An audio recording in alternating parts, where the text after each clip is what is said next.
At 9:12 a.m., the judge looked up from the sealed report and said my name, Senior Analyst Phoebe Jensen. No one in that courtroom breathed. My stepbrother's grin vanished. My mother's hand froze midair. The same people who once called me too dramatic were finally speechless. They thought this was just another family dispute. It wasn't. It was a federal case with evidence they couldn't talk their way out of. Before I tell you how a quiet daughter turned her family's lies into silence, hit that like button and tell me where you're watching from, so I know I'm not the only one who's ever had to let the truth speak louder than family. From the outside, we looked like the kind of family people envy: white picket fence, trimmed hedges, smiling faces in every Christmas card. My mother, Sandra, made sure of it. She believed peace meant pretending that silence was love, that image was everything. My stepfather, Gary, played along. And my stepbrother, Mark, her golden boy, was the center of that carefully staged picture. At family dinners, Mom would beam at him like he'd hung the moon. Mark just got promoted again, she'd announce, clapping her hands as if the news deserved champagne. He'd raise his glass with that easy grin everyone fell for, the kind that hid the rot underneath. Assistant sales manager, he'd say proudly, as though it were a royal title. Everyone laughed. Everyone but me. I remember sitting at that table cutting my chicken while they toasted him, feeling invisible in my own home. When I mentioned I'd just completed a federal certification, one only a handful of analysts ever passed, Gary smiled absently, eyes still on Mark. "That's nice, sweetheart," he murmured, patting my hand like I'd drawn something cute in kindergarten. "You stick with that little government job of yours. It's safe. Safe." That word always came from people who'd never done anything brave. They didn't know what it meant to spend nights in a soundproof room with no windows reading encrypted messages that could save lives. They didn't know what it felt like to hold the weight of classified intelligence in your hands. I'd learned long ago to stop correcting them. When you grow up as the extra child in someone else's family, you become fluent in quiet. You learn how to make yourself smaller, how to smile at the right times, how to swallow your words before they turn into trouble. My mother liked it that way. She used to say, "Phoebe, you think too much. Just enjoy life, honey." But she wasn't talking about enjoying mine, she meant not disturbing hers. At every holiday, the same pattern played out. Mark would show up late, half drunk, arms full of excuses.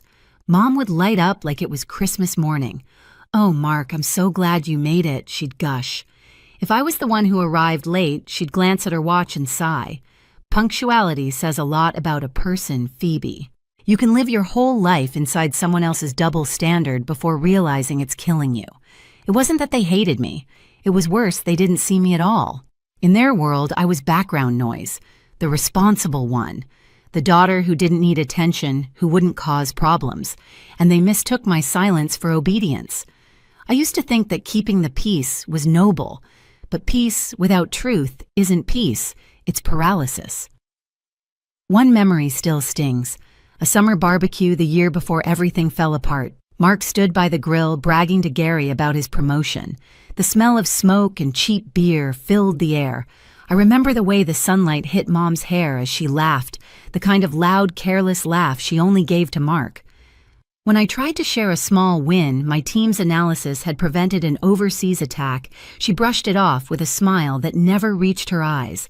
"You always make things sound so dramatic, Phoebe. Just relax and enjoy yourself." Dramatic. That word stuck like a splinter under my skin. That night while they slept, I sat on the back porch with a mug of black coffee and stared into the dark yard. Fireflies blinked above the grass, the air heavy and warm. I thought about how in my world precision and silence saved lives, but in this house, silence just fed lies. I didn't know it yet, but something inside me was shifting slowly, hardening into something unbreakable. The next time my mother called me dramatic, it wouldn't be a casual insult over dinner. It would be a sentence she'd regret for the rest of her life. It happened on one of those nights that never should have existed, thick with heat, silence, and the smell of whiskey. It was 4:00 a.m. when I heard the crash. A glass hitting the counter, followed by Mark's voice, slurred, sharp, hungry for a fight. I found him in the kitchen, bathed in the bluish hum of the fridge light. The air reeked of alcohol and arrogance. He turned when he saw me. Couldn't sleep either, huh? His grin was crooked mean. What's wrong, Agent Girl? Still think you're better than the rest of us? I kept my voice low, careful. You should go to bed, Mark. You've had enough. That was my first mistake sounding calm. To him, calm meant control, and control was something he couldn't stand. He stepped closer, waving the empty bottle like a prop. You think that little desk job makes you special? You don't even have a life, Phoebe. Mom says you hide behind work because no one wants you around. The words hit harder than they should have. Maybe because they weren't entirely his, they were hers, recycled and sharpened. From the living room, I could hear faint laughter. My mother, my stepfather. They weren't asleep. They were listening. I turned away, reaching for a towel to wipe the counter, anything to end it.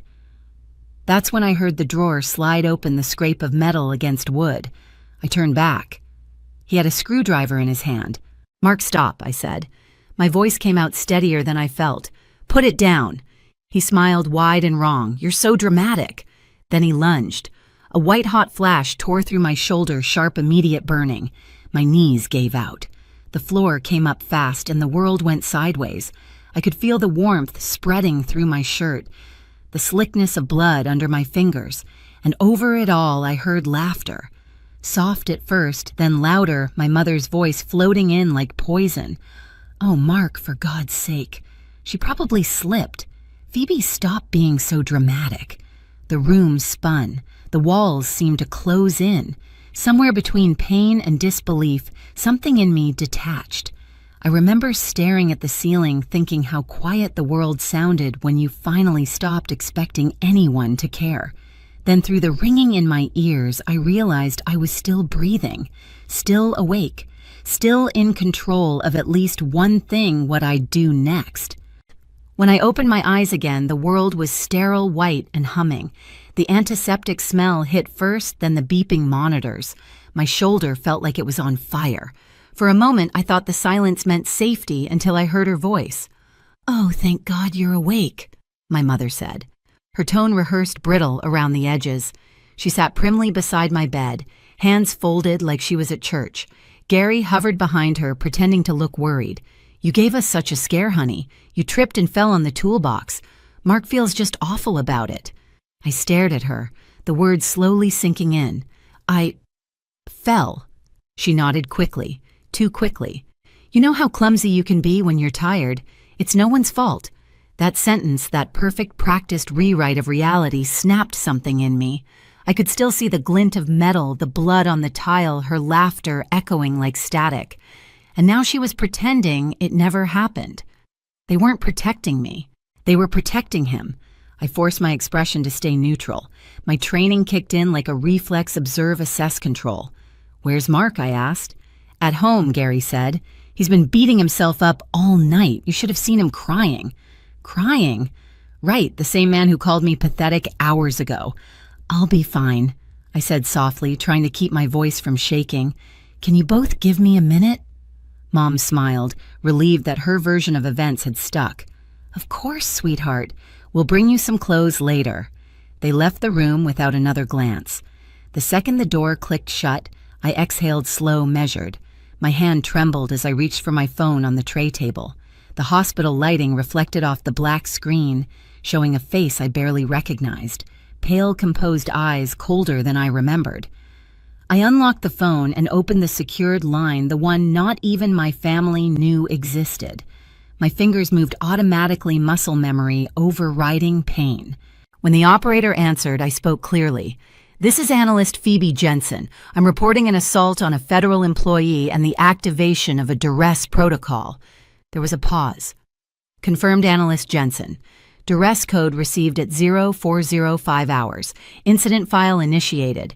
Relief didn't come, not exactly.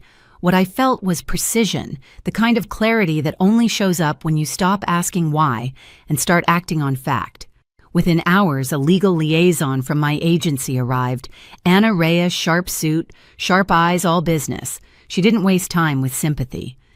You did the right thing, she said, opening her folder. Your SOS triggered an automatic wellness check. Paramedics found you on the floor with a penetrating wound. Everything's documented. We'll let the evidence speak. I nodded. My voice came out calm. "They think this is a family matter." Her lips curved slightly. "Then we'll show them it isn't." As she stood to leave, I caught my reflection again in the dark hospital window, shoulder-bandaged eyes unflinching. For the first time, I didn't feel like the invisible daughter. I felt like a weapon, with paperwork to prove it. The courtroom smelled like old paper and stale coffee, the kind of place where truth had to fight for oxygen. Rows of wooden benches creaked as people settled, their murmurs fading when the bailiff called my name. I walked in behind my attorney, Anna Reyes, my posture straight despite the faint ache in my shoulder.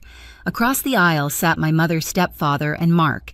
He looked freshly scrubbed hair, neatly parted tie, just a bit too tight. The smirk on his face was small, but it was there, the same one he'd worn the night he drove a screwdriver into my skin. Mom's eyes flicked to mine, filled with something between pity and irritation. To her, this was an embarrassing misunderstanding. She told herself the story so many times she believed it. Anna leaned toward me. "He'll go first," she whispered. "Let him talk himself into a corner." Mark's lawyer, a local type with shiny shoes and a TV commercial grin, rose dramatically. "Your Honor," he began, "this case has been blown completely out of proportion. It's nothing but a family disagreement. Ms. Jensen, my client's stepsister, has a history of emotional outbursts and exaggerated claims. Even her own mother will testify that she tends to dramatize." I felt the air leave the room for a second. There it was again, that word. Dramatic. My mother's legacy to me. The lawyer went on flipping through his notes with theatrical flair.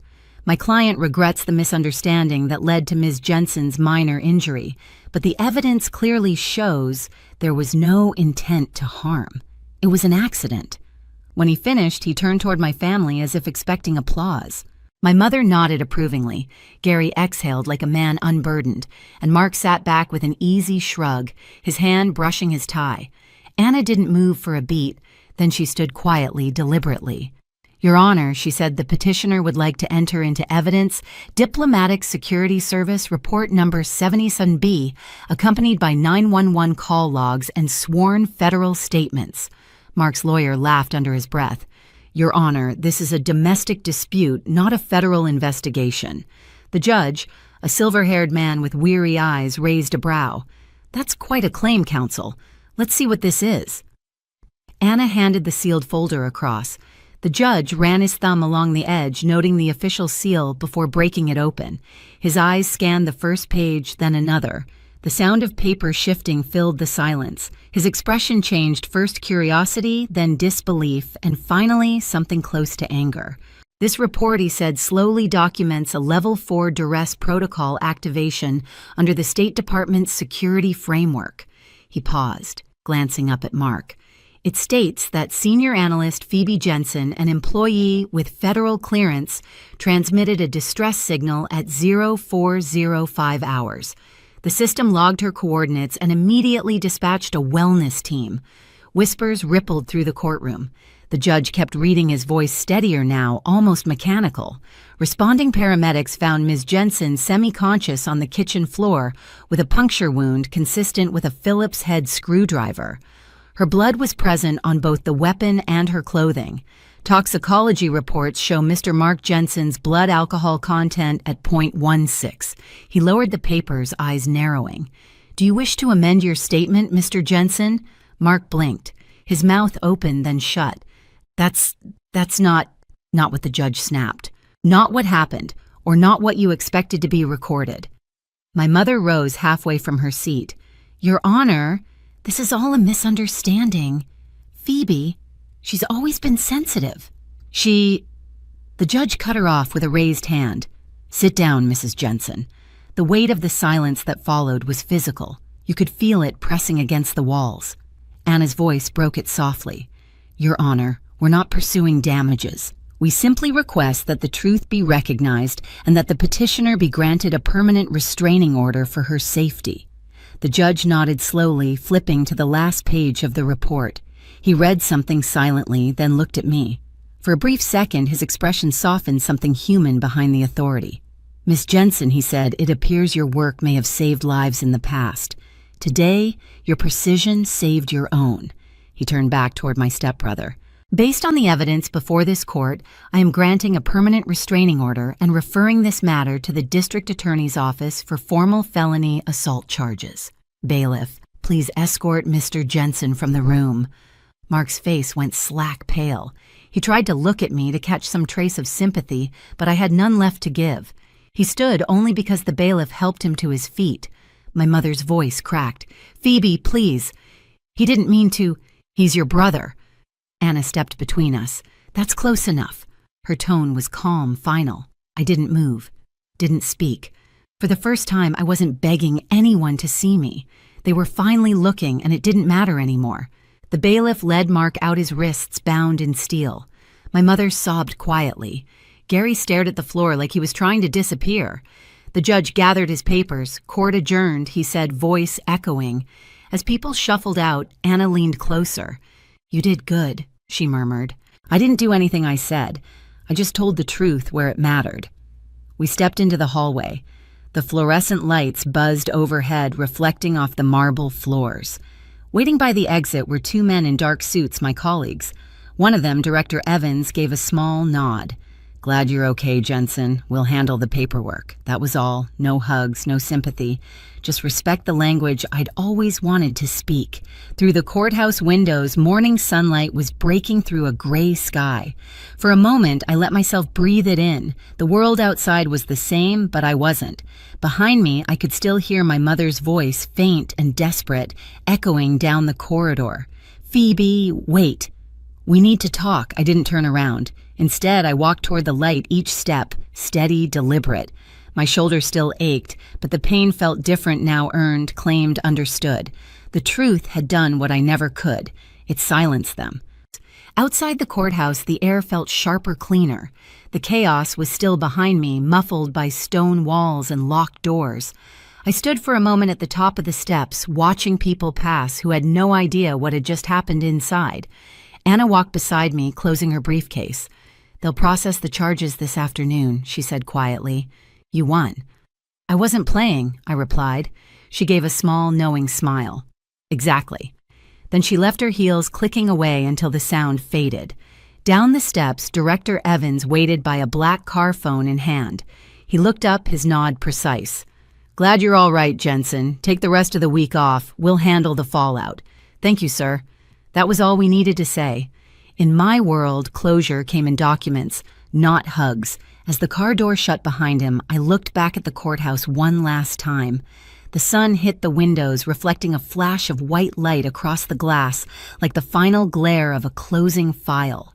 For the first time in years, I didn't feel unseen. I felt finished. 1 year later, I stood in a glass-walled briefing room, the city glittering behind me. On the door, Phoebe Jensen, Team Lead Clandestine Threat Analysis. My team gathered around the console, sharp minds, steady hands, the kind of family you earn, not inherit. A faint scar traced my shoulder, a reminder of the night I stopped asking for approval. That morning, an email from my mother appeared in my inbox, long apologetic, full of excuses. I didn't open it. I just archived it. Some silences are deliberate. If you've ever turned betrayal into power, share your story below and hit subscribe for more.